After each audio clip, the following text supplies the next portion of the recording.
Hola, mi nombre es Diego Enrique Gómez Beltetón, soy estudiante de la Universidad Rafael Andívar en la Facultad de Ingenierías. Formo parte del curso Estrategias de la Comunicación Lingüística, sección número 21. El texto que leeré para mi proyecto de lectura oral es el capítulo número 5 del libro de la historia de Don Quijote de la Mancha. Comencemos. Capítulo 5, donde se prosigue la narración de la desgracia de nuestro caballero. Viendo pues que en efecto no podía menearse, acordó de acogerse a su ordinario remedio, que era pensar en algún paso de sus libros, y trujó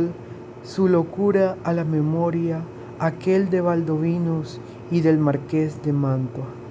cuando Carloto le dejó herido en la montaña.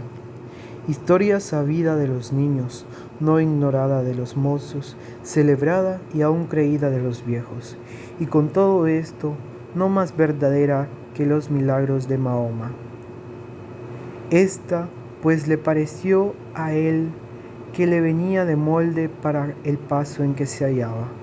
y así, con muestra de gran sentimiento, se comenzó a volcar por la tierra y a decir con debilitado aliento lo mismo que decía el herido caballero del bosque. ¿Dónde estás, señora mía? ¿Qué no te duele mi mal? ¿O no lo sabes, señora? ¿O eres falsa y desleal? Y de esta manera fue prosiguiendo el romance hasta aquellos versos que dicen: oh noble marqués de Mantua, mi tío y señor carnal. Y quiso la suerte que cuando llegó a este verso, acertó a pasar por ahí un labrador de su mismo lugar y vecino suyo, que venía de llevar una carga de trigo al molino, el cual, viendo a aquel hombre allí tendido, se llegó a él y le preguntó que quién era y qué mal sentía que tan tristemente se quejaba. Don Quijote creyó sin duda que aquel era el marqués de Mantua, su tío, y así no le respondió otra cosa, sino fue proseguir en su romance, donde le daba cuenta de su desgracia, de los amores del hijo del emperante con su esposa, todo de la misma manera que el romance lo canta. El labrador estaba admirado oyendo aquellos disparates, y quitándole la víscera que ya estaba hecha a pedazos de los palos, le limpió el rostro, que lo tenía lleno de polvo. Y apenas le hubo limpiado cuando le conoció y le dijo: Señor Quijada, que así se debía de llamar cuando él tenía juicio y no había pasado de hidalgo sosegado a caballero andante. ¿Quién ha puesto a vuestra merced de esta suerte? Pero él seguía con su romance a cuanto le preguntaba. Viendo esto, el buen hombre, lo mejor que pudo, le quitó el peto y espaldar para ver si tenía alguna herida, pero no vio sangre ni señal alguna. Procuró levantarle del suelo y no con poco trabajo le subió sobre su jumento, por parecerle caballería más sosegada. Recogió las armas hasta las astillas de la lanza y liólas sobre Rocinante, al cual tomó de la rienda y del cabestro al asno, y se encaminó hacia su pueblo, bien pensativo de oír los disparates que Don Quijote decía. Y no menos iba Don Quijote, que de puro molido y quebrantado no se podía tener sobre el borrico, y de cuando en cuando daba unos suspiros que los ponía en el cielo, de modo que de nuevo obligó a que el labrador le preguntase, le dijese qué mal sentía. Y no parece sino que el diablo le traía a la memoria los cuentos acomodados a sus sucesos, porque en aquel punto, olvidándose de Baldovinos, se acordó del moro Abindarráez, cuando el alcaide de Antequera, Rodrigo de Narváez, le prendió y llevó preso a su alcaldía. De suerte que cuando el labrador le volvió a preguntar que cómo estaba y qué sentía, le respondió las mismas palabras y razones que el cautivo Abencerraje respondía a Rodrigo de Narváez. Del mismo modo que él había leído la historia en la Diana de Jorge de Montemayor, donde se escribe, aprovechándose de ella tan de propósito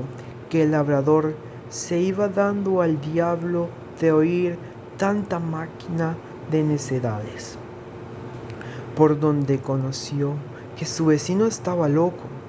y dábase priesa a llegar al pueblo por excusar el enfado que Don Quijote le causaba con su larga arenga, al cabo de la cual dijo: sepa vuestra merced, señor don Rodrigo de Narváez, que esta hermosa jirafa que he dicho es ahora la linda Dulcinea del Toboso, por quien yo he hecho, hago y haré los más famosos hechos de caballería que se han visto, vean ni verán en el mundo. A esto respondió el labrador: mire vuestra merced, señor, pecador de mí, que yo no soy don Rodrigo de Narváez, ni el marqués de Mantua, sino Pedro Alonso, su vecino, ni vuestra merced es Valdovinos ni Abindarráez, sino el honrado hidalgo del señor Quijada. Yo sé quién soy, respondió Don Quijote, y sé que puedo ser no solo los que he dicho, sino los 12 pares de Francia, y aun todos los 9 de la fama,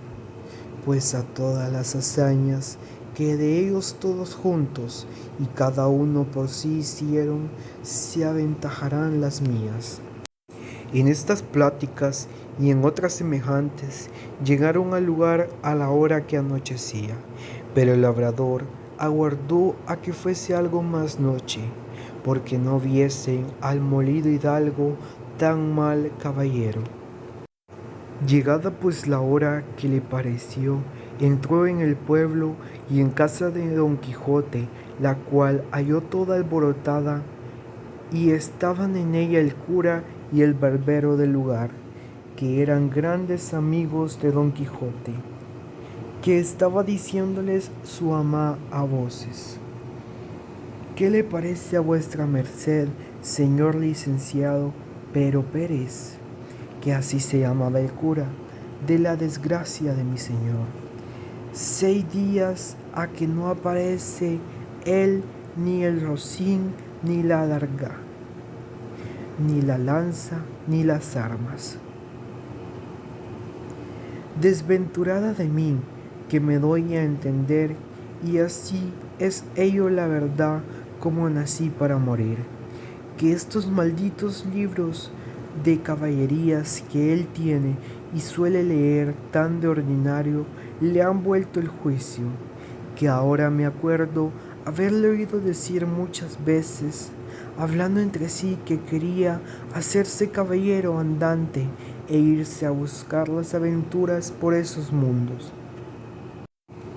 Encomendados sean a Satanás y a Barrabás tales libros, que así han echado a perder el más delicado entendimiento que había en toda la Mancha. La sobrina decía lo mismo y aún decía más: sepa, señor maese Nicolás, que este era el nombre del barbero, que muchas veces le aconteció a mi señor tío estarse leyendo en estos desalmados libros de desventuras 2 días con sus noches,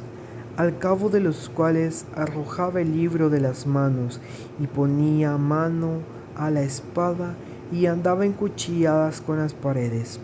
y cuando estaba muy cansado decía que había muerto a 4 gigantes como 4 torres, y el sudor que sudaba del cansancio decía que era sangre de las feridas que había recibido en la batalla, y bebíase luego un gran jarro de agua fría, y quedaban sano y sosegado, diciendo que aquella agua era una preciosísima bebida que le había traído el sabio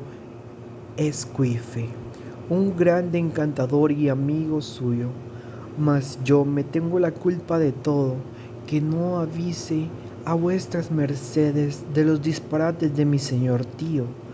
para que lo remediaran antes de llegar a lo que ha llegado, y quemaran todos estos descomulgados libros, que tiene muchos, que bien merecen ser abrazados como si fuesen de herejes.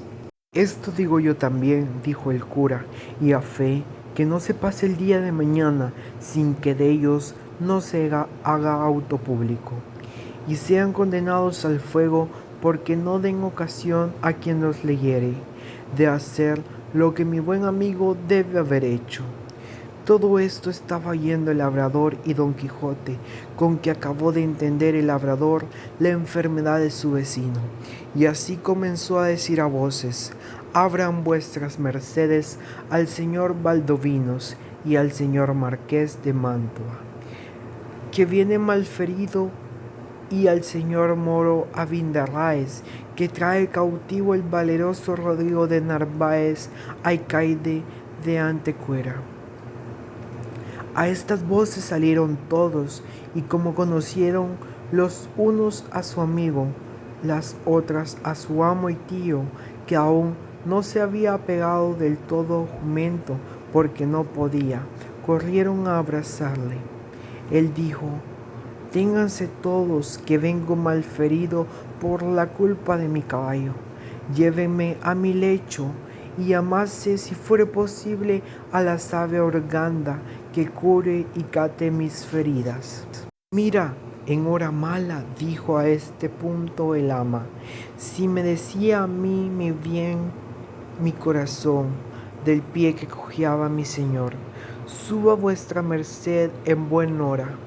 que sin que venga esa Urganda les sabremos aquí curar. Malditos digo sean otra vez y otras cientos estos libros de caballería que tal han parado a vuestra merced. Lleváronle luego a la cama, y catándole las feridas no le hallaron ninguna, y él dijo que todo era molimiento por haber dado una gran caída con Rocinante su caballo, combatiéndose con 10 jayanes, los más desaforados y atrevidos que se pudieran fallar en gran parte de la tierra. ¡Ta, ta!, dijo el cura, ¿jayanes hay en la danza? Para mi santiguada, que yo los queme mañana antes que llegue la noche. Hiciéronle a don Quijote 1000 preguntas, y a ninguna quiso responder otra cosa sino que le diesen de comer y le dejasen dormir, que era lo que más le importaba. Hízose así, y el cura se informó muy a la larga del labrador del modo en que había hallado a don Quijote. Él se lo contó todo, con los disparates que al hallarle y al traerle había dicho, que fue poner más deseo en el licenciado de hacer lo que otro día hizo, que fue llamar a su amigo el barbero maese Nicolás, con el cual se vino a casa de don Quijote. Mi comentario acerca del texto es que me llamó mucho la atención porque en el desorden mental que Don Quijote se encontraba, él creía que estaba librando una gran batalla, pero también hacía mención de un amor, pero que él había sido traicionado. Entonces, en mi opinión, pienso que Don Quijote solo quería defender su amor, y por los libros de caballería que él leía, perdió por completo el control de su mente, y él se creía un caballero que podía luchar en grandes batallas. 3 palabras que llamaron mi atención en el texto. Veamos. La primera palabra que llamó mi atención fue jayanes, ya que jayanes se refiere a personas groseras, que hacía mención Don Quijote, que había enfrentado una batalla contra los jayanes más feroces. Entonces se refería a una batalla con las personas más groseras que se podían encontrar en el mundo. La segunda palabra que llamó mi atención fue maese, que esta da referencia a un respeto por una persona que es maestro de cualquier arte. La tercera palabra que llamó mi atención fue feridas, ya que hacía mención muchas veces en el texto de Don Quijote, y feridas significa una hendidura o abertura en el cuerpo, que era lo que Don Quijote se refería, que él estaba ferido, entonces quería decir que él estaba herido.